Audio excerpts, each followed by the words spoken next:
have the same titles. That's helpful. In simple terms, though, I would say that I like to work with people to see, I think similar to what you said in terms of how to make things feel unstuck. But I like to draw out what has been helpful for them, their strengths, and then also explore new ways to gain some strengths, whether that's identifying their values, connecting more with those values. And I focus a lot more on health too, so this mind-body connection, and trying to strengthen those areas and improve those areas.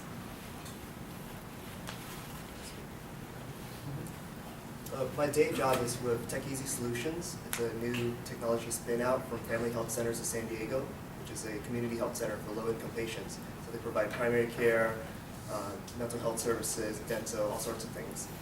And my role there is marketing and business development. So it's really about understanding who else out there needs similar solutions to what we have, and really understanding the target audience, what their problems are, how we can help solve those. Hi. All right, so raise your hand if you've ever had a really inspirational supervisor. Or a really terrible one. Okay, great. So that's the kind of thing I study. I'm an industrial organizational psychologist. I study human behavior in organizations. We figure out how to make work not suck. Specifically, I study performance, leadership, training, work stress, and I particularly work with, like I said, the defense industry. So I work with the Department of Defense organizations like the Army, Navy, and Air Force. So I'm working to help make servicemen's life not suck while enabling them to better serve our country. Yeah, that's what I do. So in simple terms, school psychology, you can pick apart those words. It's an interplay between education, interaction between education and the principles of psychology. And so we do, typically what I do is I consult with teachers, consult with parents, work with students so that we can really find out what is going to help them be successful, regardless if they have a disability or not.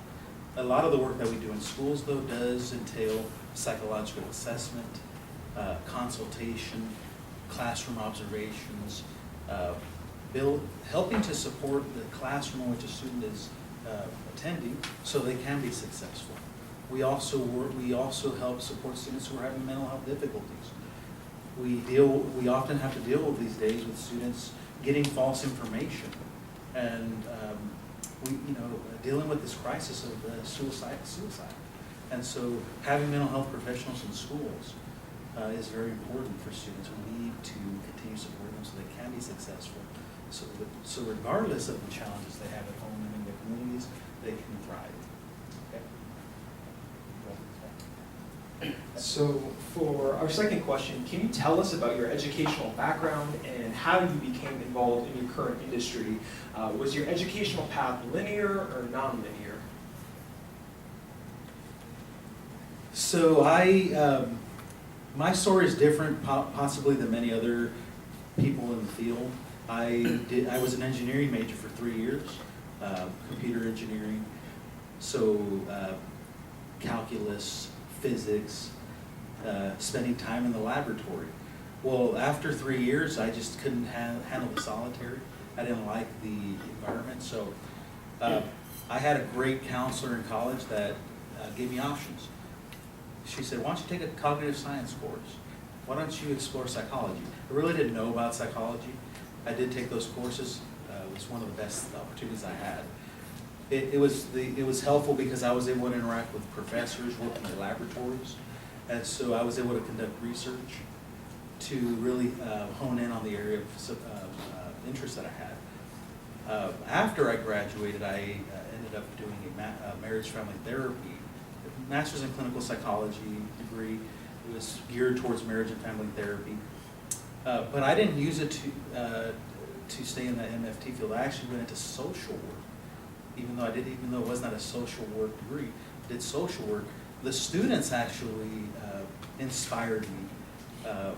the students and the school psychologists that I work with when I attended meetings for some of the students I work with, some of the children, inspired me to look into school psychology because I thought, wow, how cool is that? Integrating education, integrating psychology. So I ended up applying into a PhD program in school psychology. I didn't even know that there was such a thing, to be honest with you. And it was one of the best decisions I've made in my life. So it took me some time to get from point A to point B, but I'm glad where I'm at now. Hi again. So I took my first psychology class in high school. So I knew really early on that I really loved psychology, that I think we're all kind of intuitive psychologists, which is why many of you might have been drawn to psychology to begin with. But I'm a first generation college graduate, master's graduate, and I really didn't know what was out there. So I started out at community college, took like every psych class they offered to figure it out. And it took me a while, but I spoke to a lot of professors, and I knew I didn't want to be a clinician. But I did want to use psychological principles to make people's lives better. I just didn't think I was going to be successful as a one-on-one therapist, but I really valued psychology's applications to the human experience. So I went on to Cal State San Marcos after a little too long at community college, but that's okay because I knew what I wanted at that point. And participated in a lot of extracurriculars there, the psychology club and Psych High, but probably most importantly, I participated in a research lab, and that really forged the ground for me to then go on to graduate school. So I got my master's here at San Diego State. I went straight through, had an internship in between, and I finished my master's here, and during that time I started an internship with what is now my current employer. So I did psychology for my undergrad at UC Irvine. Initially going into college, I didn't quite know what I wanted to do. I knew I didn't want to be a doctor or a nurse or any sort of healthcare professional in that sense, like a lot of my friends were. But some of my friends started majoring in psychology, so I thought, hey, why don't I check this out? So I graduated from UC Irvine with psychology, thinking that I would go into a clinical psychology PhD program, maybe becoming a professor or private practice down the line. Long story, but that didn't happen. My first job out of college, I worked for a medical business brokerage. So I worked on the evaluation team, so when doctors were looking to sell their practices, they're retiring, relocating, they came to us. We would analyze and tell them what the practice was worth, help them sell it, and so on. So that got me thinking, seeing that there's all these different careers in healthcare, without having to touch bodily fluids and blood and all of that. So I started researching to see what sort of career paths are out there, and that's how I ended up deciding to go into healthcare administration. I did my public health degree, Master of Public Health here at San Diego State in health management and policy. Actually, yesterday I was at an accreditation meeting for that program. They had some site visitors come. But I graduated from here in public health, and then from there I worked at a technology startup for community pharmacies. Also did some consulting on the side, and I moved back to San Diego, and now I was with Family Health Center in San Diego, like I mentioned, and now helping them start that technology spin out.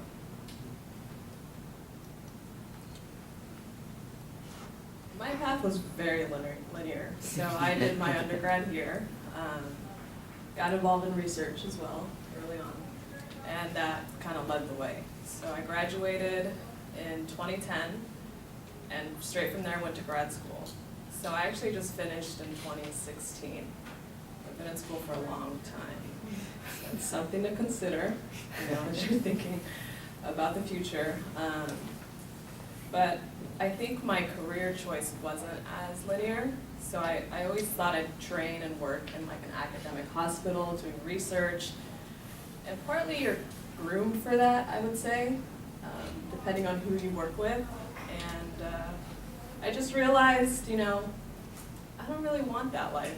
So I chose something a little more flexible, and I can still use the skills that I have, and got back here in 2015, went to grad school in Kansas City, sacrificed 5 years of my life in the Midwest. But you can always come back.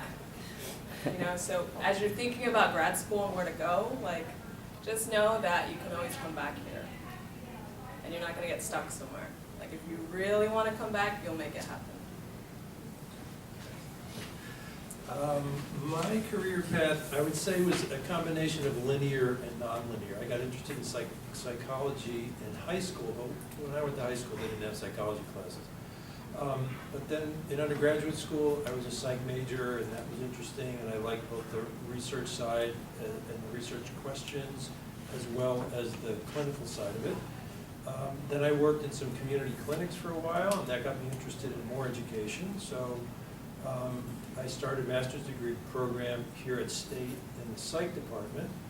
And then in the course of doing that, after a couple of semesters and working in another community clinic, I realized my interest was more in counseling. So I finished my master's degree here in the counselor ed department. I think that was like 1978. And then I worked for a while as a marriage and family therapist, and also worked in some clinics, and realized I needed some more education. So I went back and got my PhD at a professional school here in San Diego, California School of Professional Psychology. So I finished up there in 1983.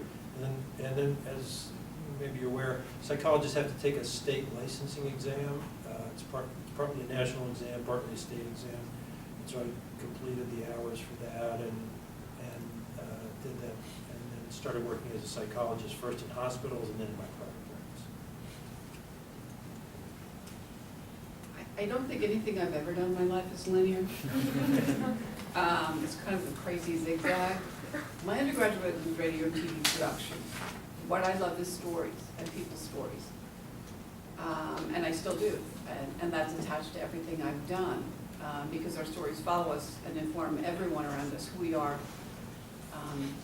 And we show them by what we do and what we say. So having then graduated and worked for a film producer, a recording studio, I realized that people fixing equipment made much more money and had real skills. So I thought, well, let me try that. So I went back and got an associate's degree in electronic circuit and design. And wound up fixing the first Macintoshes that came out because I was good at it and I could calm the very angry people who had broken computers down. Back then they cost a lot of money for nothing. So by doing that, I got better at my communication skills, and which wound me up being inside at Apple, doing tech support for techs in the field, where they teach you again how to calm somebody down. How I learned to talk to a guy in Jersey was different than Georgia. It taught me master communication skills, but I didn't know that. I just knew that my job was to get them to fix a computer, and I was a woman inside a company filled with men in the field who were sometimes much older than myself. So I needed to get their buy-in. Well, 15 years later and being very successful in high tech, I hated it. I was really good at it though, and I made a lot of money, but I hated my life. I blew it up, I ran away. I didn't know what would make me happy, but I knew what was making me unhappy. And organically, I found my way. So eventually I went back to school after a small stint being a special investigator, doing background security clearances for the government, also good about reading people, right?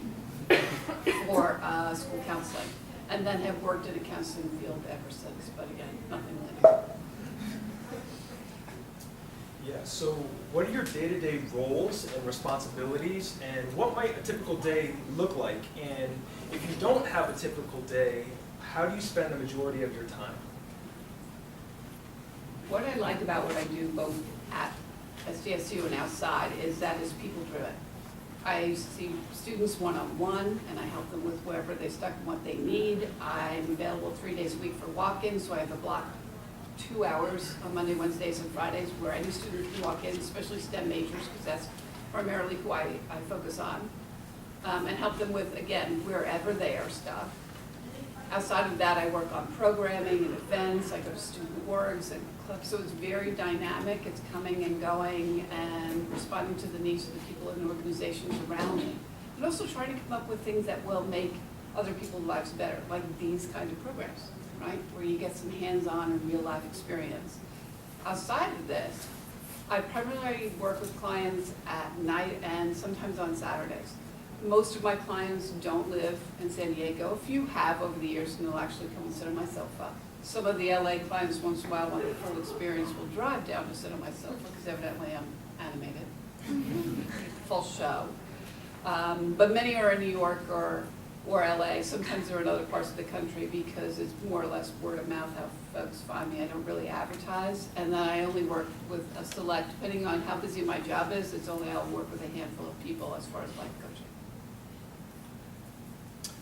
Okay, so day-to-day as a clinical psychologist. So imagine your doctor's office, right? So that's kind of what my office looks like, except it's really quiet, really quiet. So patients come to see me, and I usually see about between 6 and 8 patients a day, and people have a variety of problems. They have problems with depression, anxiety, phobias, and I kind of help them understand the source of the problem, and of course what to do about it, how they can either resolve the problem completely, or if they can't resolve it, at least be able to cope with it more effectively. And I see adults and of all ages, from kind of undergraduate age through seniors. That's pretty much my practice 4 days a week. As part of that, I manage my practice. If you're in private practice, you're basically running a small business, so you have to do all the things that a person has to do that.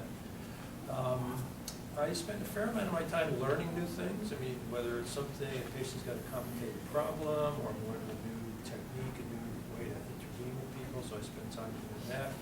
Either going through a workshop, reading, doing some writing on my own. And then my coaching practice, a little similar to yours, it sounds like. I mostly see people that are business executives, and they're trying to accomplish one of a few things. Either they're transitioning to a new job or a new role within their business, or they have kind of a challenging assignment, and I'm kind of helping them be, let's say, more organized, or frequently learn how to better manage a team that they are leading. So that's my day-to-day. Similar day-to-day. I have reserved my mornings though for me. So that gives me, I think, the flexibility to choose what time I want to work. And that was related to my earlier, the first question, or the question before this one, about having a better life-work balance. So the majority of my time I spend on myself. And then when I go to work, that's when I get to sit down with people and spend a lot of time listening. Yeah. So that's the bulk of the job, is a lot of listening. But you're listening with purpose and intention to really understand what's going on for them, and trying to understand how to help them, similar to what Pete was saying. Lots of learning as well. But aside from the similar answer, I do a lot of outreach as well. So what's important to me is connecting with the community and trying to help people understand that psychology isn't a scary thing. You know, that because you're seeking treatment for something doesn't mean you're crazy or that something's wrong with you. Like, I believe that we can all benefit from getting help just to improve who we are. So a lot of my time is spent doing outreach, talking to people, whether it's at the senior center or people that I work out with. Like, I do a lot of pro bono work just to do that kind of outreach because it's important to me. And then when I'm in the office, that's time for my clients. That's pretty typical. I don't know that I have a typical day-to-day, but I've had to put into several buckets, I would say. I spend a lot of time reading, whether that's internal material or external. Always have to do an environmental scan, understanding what's happening policy-wise, what's happening in the marketplace, and so on. I do a lot of writing, whether that's marketing communications for the organization, whether it's stuff that we're putting out internally to our employees or something externally. Yesterday I spent most of the day working on a BuzzFeed email interview, random stuff like that. I also do a bit of career development writing and such. I do a lot of networking and mentoring and teaching, so I have some students through the Aztec Mentor program, as well as through the local American College of Healthcare Executives where I have a SDSU student there as well. So I meet up with people, whether they're students, mentoring them, or whether they're working professionals, and just understanding what they do, how we can work together, going to networking events and so on. Yeah, that's lots of different things. It keeps me, I like that variety in my work. Some jobs are more, you're a cog in a machine, heads down doing the same thing all day. That's not for me. So before I get into specifically what I do every day, I want to preface it by with a little explanation. So industrial organizational psychology exists on this continuum where research is on one end of the continuum, and on the other end is practice. So we are both researchers and practitioners, and the career that IO psychologists go into is somewhere on this continuum. So academics, your professors, are researchers through and through, most likely. Whereas other people, many people I went to graduate school with, are practitioners. They're consultants or they work internally for an organization. In my job, I'm kind of a little bit in the middle, but closer to research than practice.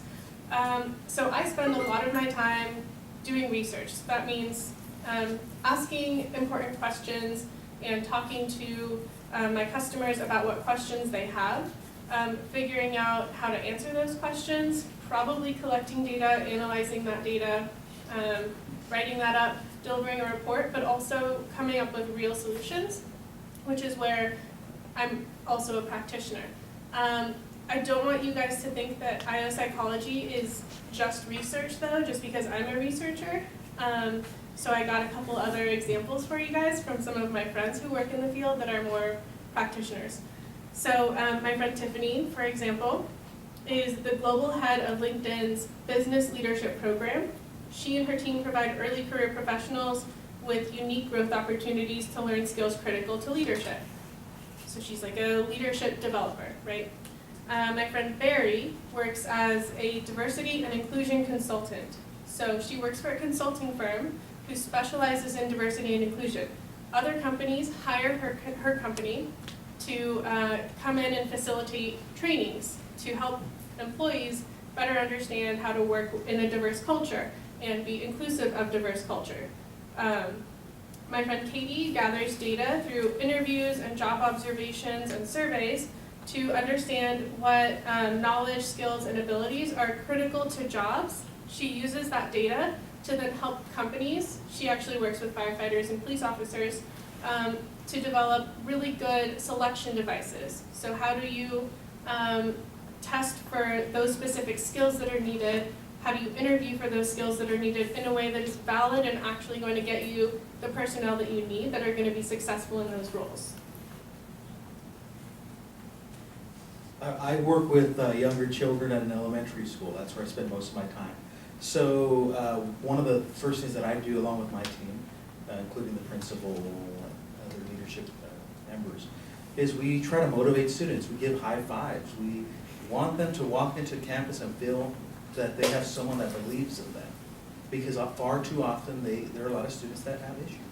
And so we want to make them feel at home.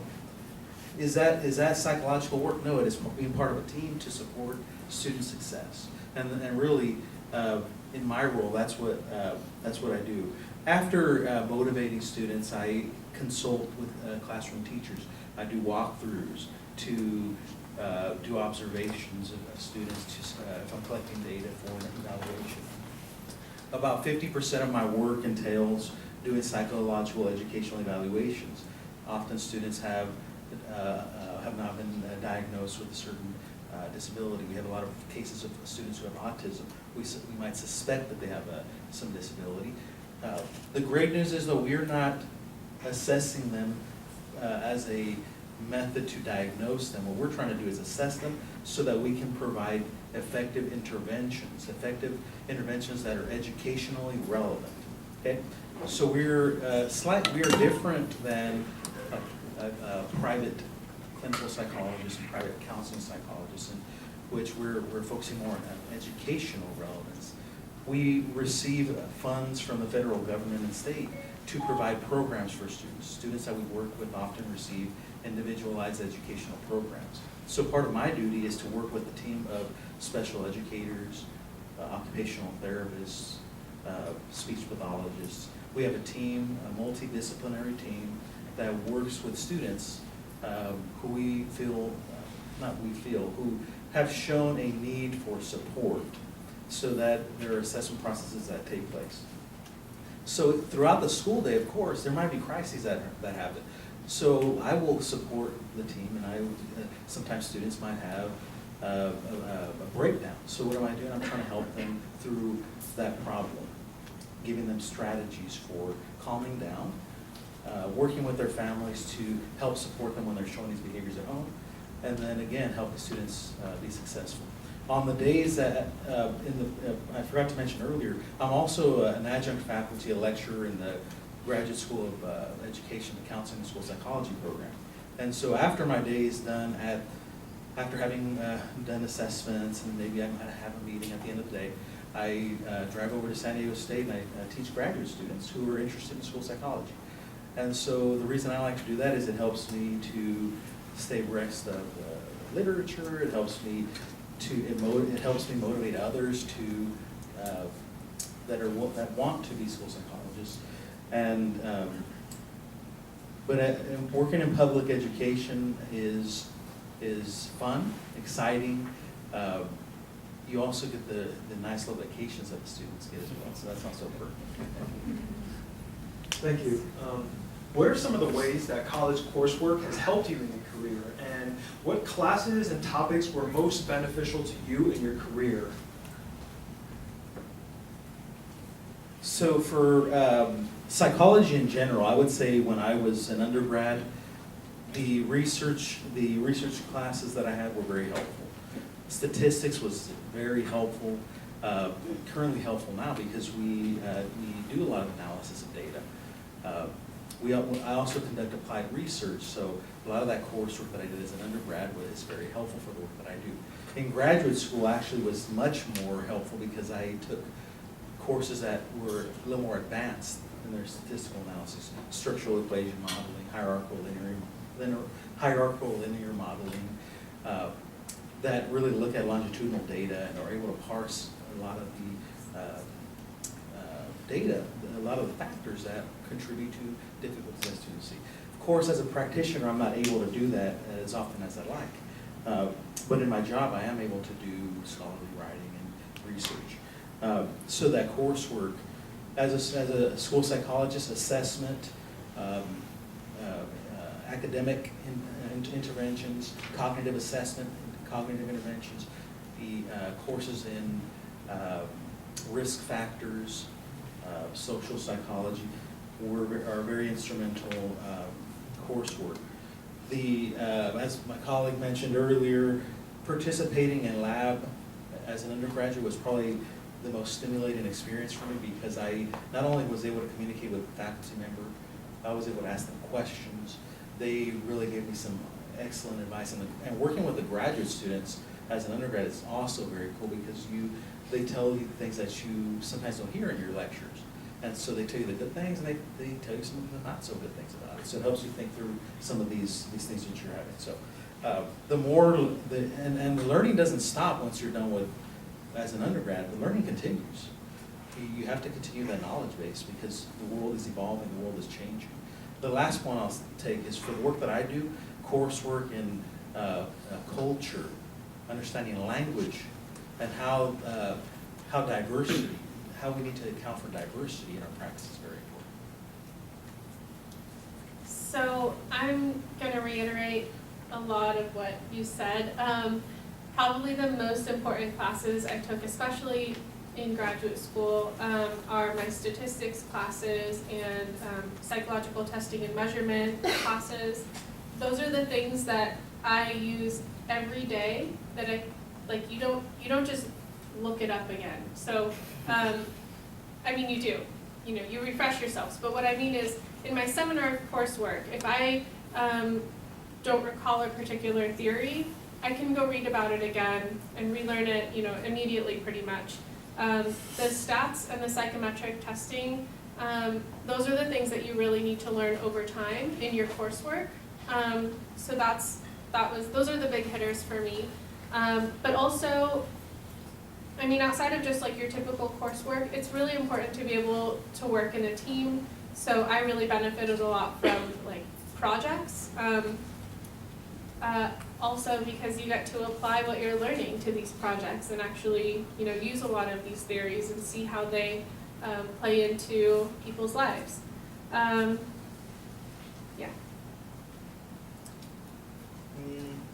These are the most memorable classes to me. One was strategic planning. It was taught by Nick Machione at the County Health and Human Services. And Nick had drilled it into us that you always have to be reading the news and scanning the environment, understand what's going on. You know, like it's been mentioned, the world is always changing, especially in healthcare and I guess even in education and most of society in general. It's changing rapidly. And technology is changing rapidly. So you really need to keep up to date with what's happening in order to think strategically about how to leverage the resources and the time and whatever else you have in order to capitalize on those opportunities. I would say another one that was helpful, I took a couple classes where one class, it was about health systems, and we would call it the SHARP class. So every week we would go to one of the SHARP facilities, whether it's at Spectrum or Grossmont or Sharp Steely, and hear from a VP or their C-suite member about what their area of expertise, their domain is, right? And not that any of that's really applicable in my day-to-day job, what they told us, but it's more so that when you see people at the top of their game, when you recognize competency and talent, and this is what it takes to be at a high level of quality, it elevates your standard to what quality is, right? When you're surrounded by mediocrity, when everybody else is an average C student or whatever, you're not pushed as much as when you see people who are really excelling. You don't know that that's possible until you see it in action. So I would say that's another one that was helpful from that perspective. And then I would say the last one was really any class that forced you to write a lot. I know in psychology you do write a lot, and sometimes some of you probably hate it, right? But jumping ahead to the next question, but one skill that would be that's really in demand, is really needed in a lot of organizations, is people who know how to write. You would be surprised at a lot of organizations, even people with high director, VP titles, they can't write a complete sentence, or can't write concisely, can't communicate in a way that presents a consistent and compelling case. So anything that forces you to sharpen your writing, I think that's beneficial. Do they still let you take 499 units here? Yeah. Did they cap it? Mm-hmm. To how many? I can only 6. run 2 semesters, so you're doing Yes. 3 units. So I did it for 4 semesters. Oh. So that was very beneficial to me, just to learn like how important research is, because you're doing the research, right, in those units, and you're learning all about it, which sets you up, I think, for grad school, so you can see and really value the work that you're doing. So if you get the opportunity to do that here, you should try to max out on them, because they count towards your degree. But it also teaches you like the independence piece too, and you take care of the research aspect. In grad school, I took an evidence-based practice course, so that taught us about different treatments and the research behind it. So we don't just sit there and do talk therapy, there's actually evidence for what we're doing, that it works. And then there was also another class, it was motivational interviewing, consultation, and supervision.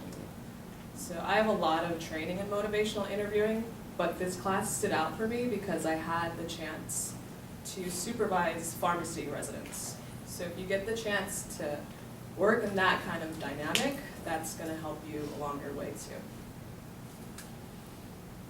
Okay, kind of ditto what everybody's been saying so far. I would definitely agree with. For me personally, a lot of different classes. I took as much social psychology as I could in undergraduate school and here at State. I think it's a underrated field. I think if you're going to be a clinical psychologist, you should take as much social psychology as possible because you learn a tremendous tremendous amount about how people interact with each other. If you're going to be a clinical psychologist, I'd encourage you to take classes that are sort of specialized classes. So you might take a class in cognitive therapy or dynamic therapy. There's people that too quickly fall into sort of one camp or another and don't really realize that no matter what area of clinical psychology you study, you're still studying about people. So there's a lot of similarity. And I think it's better to have kind of a broad exposure to that than a very narrow one. I also ditto a lot what people said about research, about statistics, and especially research design classes. It just helps you think more critically. Even if you're not going to be a researcher, you're presented with complicated problems as a psychologist, and you have to be able to think, how are you going to solve that problem? A lot of times you could look in a textbook, but it's not going to describe the exact problem that you're dealing with. So just anything that helps sharpen your critical thinking skills, I think, is a really good course to take. Wow, there's a lot to agree with. Social psychology, absolutely. Anything to do for me also with cognitive, how the brain works, and milestones and how it develops. But also, I mean, I read the news, I pick papers up, I watch how culture changes. You know, we have so many different generations that have different milestones, so staying with that learning. I loved any kind of hands-on and practical.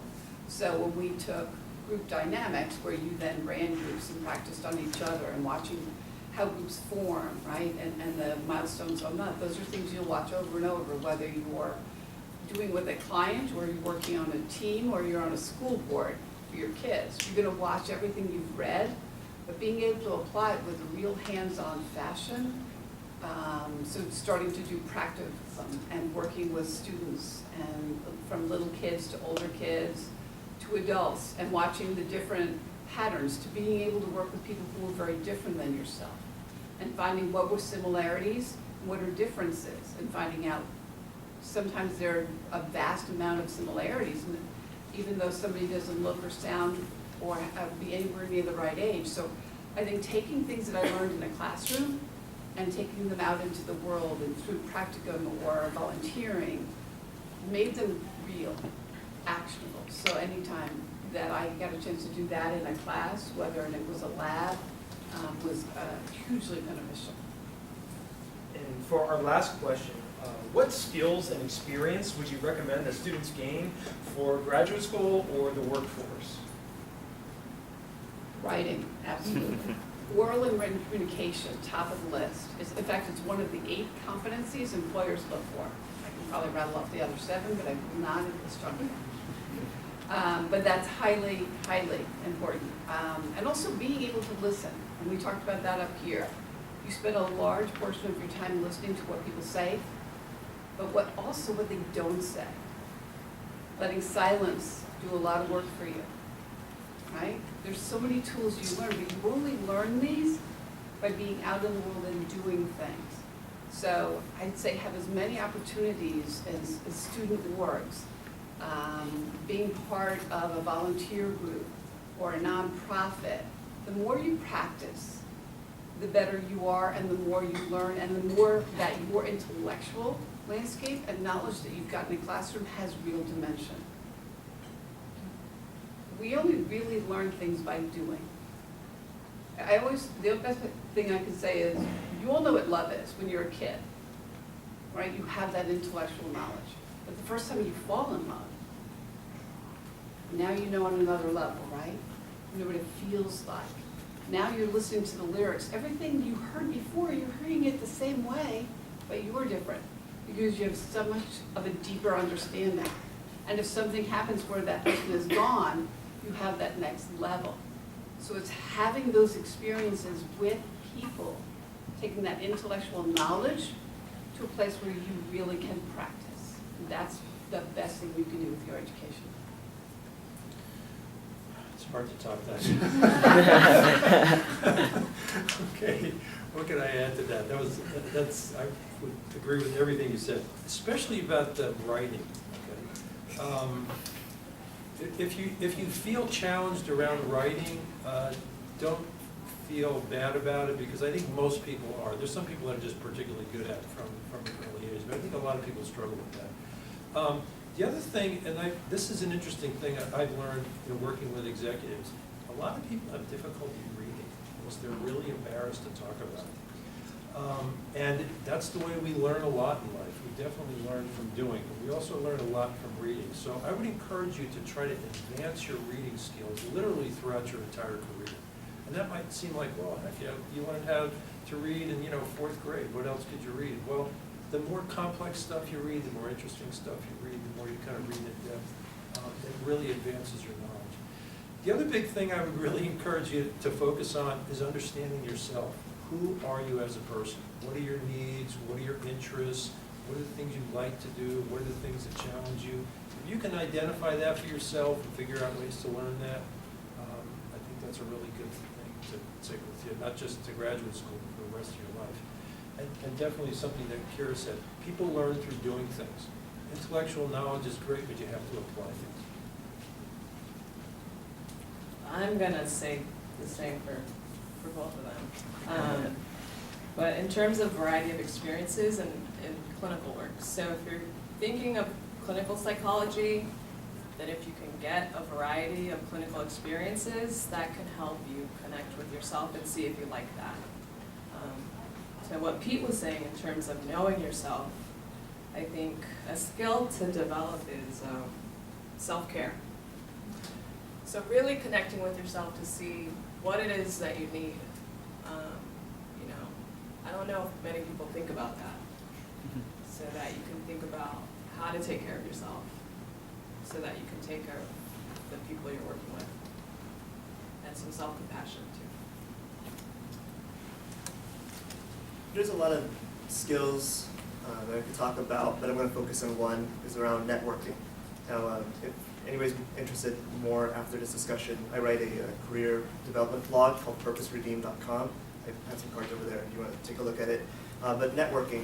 So when I talk to students about it, that word kind of scares a lot of you. You're like, okay, what is that? And what does it mean to be in the professional setting? When you first enter the workforce, how am I supposed to relate to these people? Let me tell you from my personal experience, when I first graduated college, started working a full-time job, it was, I got along with my supervisor, my coworkers and such, but I was always talking about work or business, work-related stuff. Over time, I realized that the people who were advancing faster in their careers and even appeared happier in general are the people who, they're talking about the personal lives of each other, right? And they're talking about their weekends, they're talking about their kids, about whatever else. And this sounds obvious, but everybody is human, right? We all have our interests, our passions, our salient identities, our insecurities, goals, hopes, dreams, whatever it may be, right? And when you can connect with people on that level, it's a lot more than connecting with them because you're working on a project together or because you are in the same team together or whatnot, right? If you both play tennis or you both play violin or whatever it may be, you can connect over these things. If you're both part of an ethnic minority or a religious group and you can connect with them in this way as well, you'll be able to develop those genuine relationships and with them that will prove even more fruitful than anything you can do to go out and prove yourself at this particular skill. The other thing I would add to that is it's give and take, and a lot of times you have to give first. You have to cultivate that mentality that you're giving to connect with people, right? When you go to a networking event, don't be one of those people who just go up to everybody and try to find out if they're hiring and that sort of thing. There are people who go to those events and you want to avoid them. That they're those annoying people, right? They're just passing out their business cards like it's nobody's business. And instead, you want to be consistent. You want to keep showing up, building those genuine relationships, volunteering on a committee. Because most of us are young, when you're going to a networking event, unfortunately, I don't think this is right, but the reality is that a lot of people will not talk to you. They'll try to talk to somebody else who looks more established because they feel like they can't get anything from you. So, I would say, find ways to provide value. Maybe you could connect. Maybe you know people already. You could connect them with somebody else, right? A lot of times, I might not be able to help somebody directly, but I know other people who could. And that's just part of building those networks, being involved in not just your profession, but different types of groups and experiences like I was talking about, right? And I would say the other thing with that also is, over time you'll build your credibility and you build your confidence. It's a muscle that you're working, right? The first time you go to an event, you'll feel awkward, you're gonna go home and like, I'm never gonna do this again. Maybe you do it again 2 years later and you're like, oh, why did I do this? It's still awkward. But if you're going every couple of weeks, every month, you start building those, it's like a muscle. You start building that, you build your confidence. When I go to events now, I know at most events, I can do more for most of the people there than they can do for me. But, not to brag or push put in their face or anything like that. But when I show up, I'm a part of this group. I've been a part of this group for a number of years. People know me. They know what I'm capable of, and I've done a lot of favors for people, and they've done a lot of favors for me. So it becomes a genuine thing rather than just a transactional thing. So you guys have actually given me some new ideas that I wasn't originally going to say, but I kind of want to combine what both of you guys have said.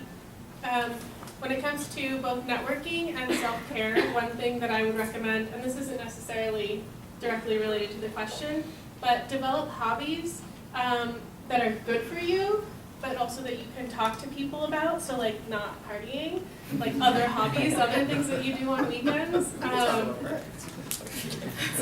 Like I'm a scuba diver and I can talk to people about that and it's interesting to people and whatnot. Okay, another thing, when this is evidence-based, so when people evaluate you on your performance, they look at one or both of two things: your competence and how trustworthy you are, how much they trust you. So think about that in how you present yourself to people. You want to come across as competent and smart and like you know what you're talking about, but also humble. They know that you're undergrads or soon-to-be grads or what have you, but you're smart. Like you guys know things. You have a bachelor's degree or almost have a bachelor's degree. But also be trustworthy and stick to your word and you'll do great. A couple of other things is you need to be adaptable and you have to be willing to learn and you have to know how you learn. In my field, IO psychology is like changing so much and there are always new things coming out, which is really awesome. But can also be really challenging. Like right now there's this like brand new beautiful thing called artificial intelligence and machine learning. And there's a bridge being created right now between IO and that kind of stuff. And guess what? I'm not a freaking computer scientist, excuse my language, but I'm not. But I'm learning a lot of those things because they're becoming more prevalent in my field. And I know that, I know my learning strategies. And so that's what I'm using to get into that kind of thing. There you go. I don't think I have to say anything. Some of the recommendations that I have are, as you continue working as a student, managing your time. That's very important for graduate school, very important.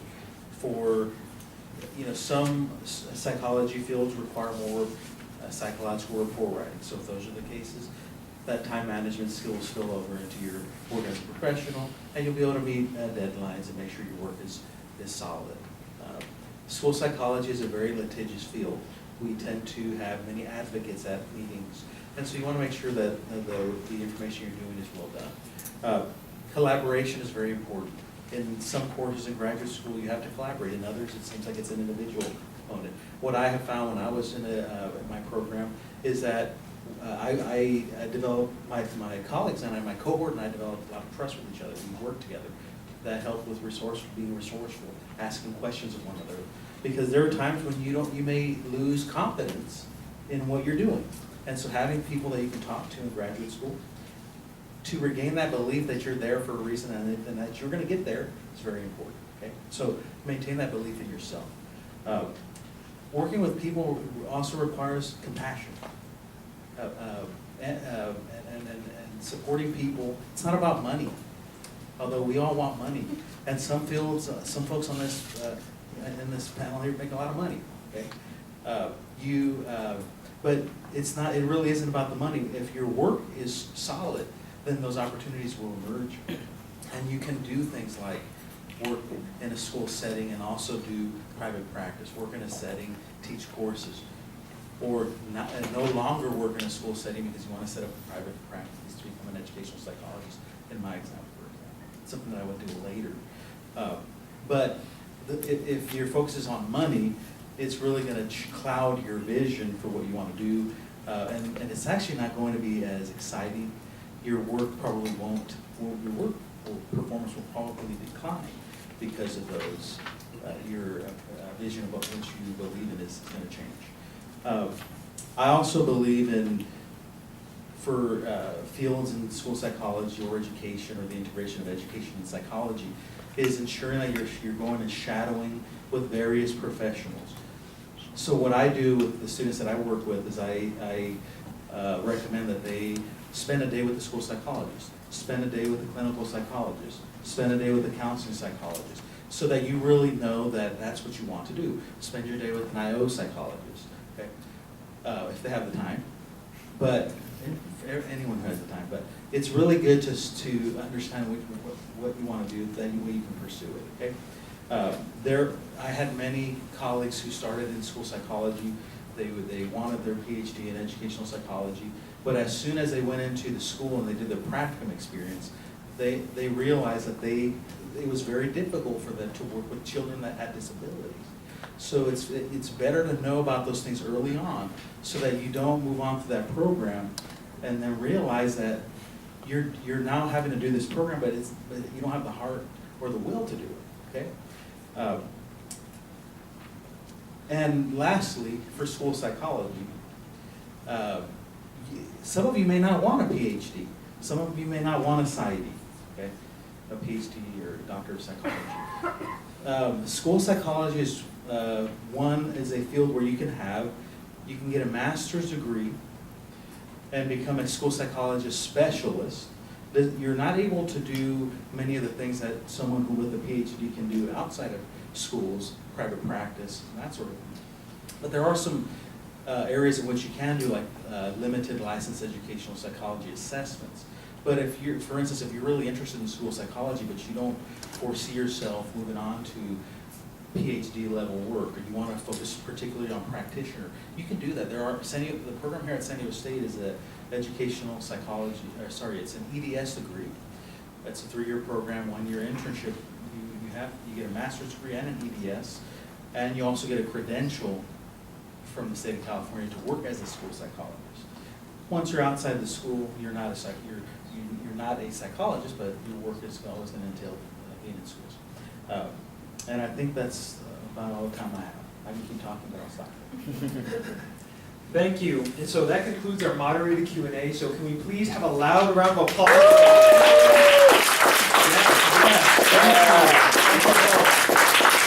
So now we'll be transitioning into the student Q&A. So we will be taking student questions from the audience. So does anybody have any questions they'd like to ask our panelists? Yes, sir. This is for Peter or for Kyra. Yes. In regards to counseling people with mental health issues or working or coaching executives, do you have like the same approach for both groups, or do you have different approaches between them? Good question. So yes and no is the answer to your question. So there are some commonalities. Mm-hmm. Oh, okay. Yes, so there are some commonalities. For example, just the basic interviewing, how to identify problems, how to communicate the issue to somebody, and then communicating, let's say, solutions. All of that is kind of a similar interaction effect with the person, Mm-hmm. but the subject is different, right? So somebody's got a phobia, for example, we're going to be talking about different things, and the solutions are going to be different there. If I'm working with an executive on a coaching issue, different issues, different kinds of solutions. But there's a similar interaction between myself and each person in those situations. But a very good question. Or either one. What's that? Oh, never mind. For me, gentlemen. For Kristy Kay, how much of your work is involved in research, and how much of your work is applied research? Good question. And that's not easy to answer because it's really intermixed. So in my work, we develop solutions that are actionable that can be implemented in the military to improve performance or improve interactions, so on. But it's all based in research. So oftentimes my projects start out as research to understand the problem, and they develop into solutions. So it's hard to like give a proportion, but it's kind of, it's all there.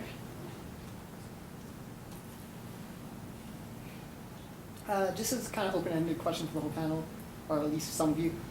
What made you guys decide, like, if you have a master's and you just started working, what made you decide to stop at a master's and not progress to further education? I'll start. I'm glad that you asked this because I really wanted to bring this up. In IO Psych, you don't need a PhD to practice, or I should say not to practice, but to be an IO psychologist, you don't need a PhD, which is a really big selling point because it takes a lot less time to get a master's degree, and you can be just as successful.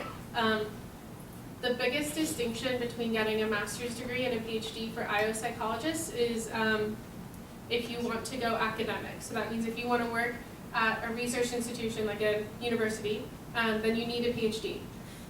If you don't, then you're fine with a master's degree. There are certainly going to be more opportunities right off the bat with a PhD, but it really just depends on what you see yourself doing. Earlier I mentioned that school psychology, there's a master level track and there's also a doctoral level track. It's the same thing. Folks that usually have an academic degree, PhD, tend to, or a PsyD or even an EDD, tend to go into academia, okay, and do research. But earlier I had mentioned that I went into clinical psychology master's degree. Okay? But for that area, so for MFT, there are things you have to do as well. There's hours that you have to do the licensure to become a clinician. I chose to go into social work. I didn't choose to do that clinical route at that point. The reason that I went on to pursue the PhD in educational and school psychology was that at that time it offered me the opportunity to get the skills that I could apply to research and also to be able to be a practitioner. And currently I am not working majority of the time as a practitioner. Later on I will choose to either engage in a little more basic research when my career in education is done. But it offered me more opportunities. Do we have any more questions? Yes. Well, you and I work in the psychology undergraduate advising office, so this is for anybody who feels like they could answer. Sometimes we have students with a low GPA or maybe who struggle in school but they want to go on to a master's or PhD program, especially in a competitive field. What would you say is the best way to talk to a friend about this and for us to talk to our students about this? Does anyone want to talk? Sure. The first question I would ask them is, what are their goals? In other words, if they have a low GPA, is there a goal to have a higher GPA? That might seem like a really basic question, but the person has to identify an inner motivation to make a change, and that's usually related to some goal that they have. So you kind of ask them, do they want to do something about that? And then you kind of go from there. I mean, the strategy would be, take more classes, learn how to learn. Somebody mentioned this. It's very important for people to figure out your individual way of learning so that you feel comfortable and you enjoy the process rather than feeling like you're torturing yourself, staying up till 2 o'clock in the morning trying to study for an exam. That's not a great way to learn. So I would encourage you to encourage them to figure out what's the best learning strategy for them, to get whatever kind of help that they need, and kind of take it one step at a time. I'd also be curious that one, I think you need to know about yourself. And I think one, to know how you learn. But the other is sometimes when we don't do well at something, it could be because we're doing it because somebody else is expecting us to do it. So we don't have that natural interest or motivation because it's not our get. It may be something our parents expect, or it's something our father had done, or our sister is successful at. So sometimes I find that when somebody is really struggling in school, it can be any number of things where it's not really an interest, but they think they'll be safe in that career or in that academia, so therefore they may not be inclined, and again, it just doesn't pull them forward. It doesn't have that sparkle, for lack of a better academic term. But I think that those things are important, to be honest with who we are and what we want, and with no judgment. Because you can be successful at many, many things, but you may not like them, just because you're good at something. And I think the reverse is true. For most things, we'll always struggle, but if it's something we want, there'll be something about that pulls you forward to do something. And sometimes it is a better tool, but sometimes you're trying to be something you're not, or want something that you really don't want.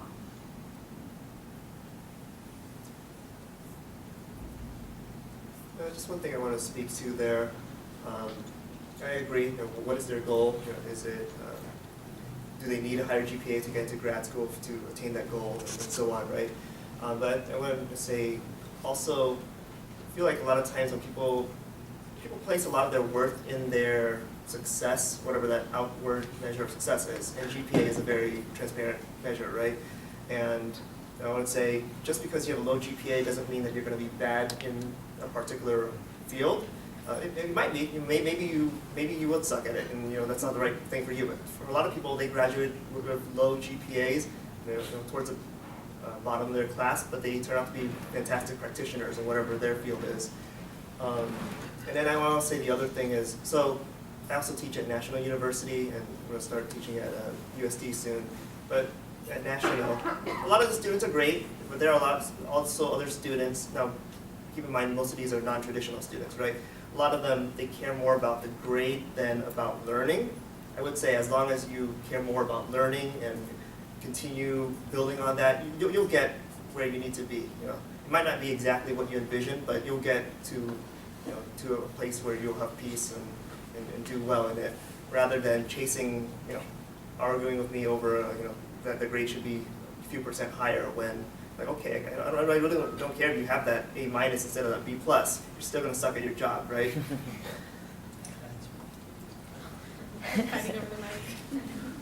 I think something to remember is it's a package, right, the application piece. So even if they have a low GPA, perhaps there are other things they can do to strengthen their CVs, whether it's research experience or whatever else.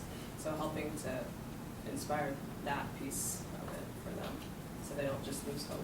And also finding a good fit on the other end. It's a good program that can help them. One thing I really wanted to make sure is said is that grad school isn't necessarily for everybody. I think people who are into psychology often think like, psychology, okay, clinical psychology, okay, I need a PhD or a PsyD in order to do that. But that's by far not the only way that you can use psychology to make people's lives better. So I encourage you to go to a career counselor and find other things to do. You can eventually be an IO psychologist with a bachelor's degree. You have to start at a different level, and that's okay, and you work your way up. But the truth is, like, no employer that I've ever had has asked to see my GPA. So, like, once you're done with school, it's like it's the truth. No one cares where you find. Yeah.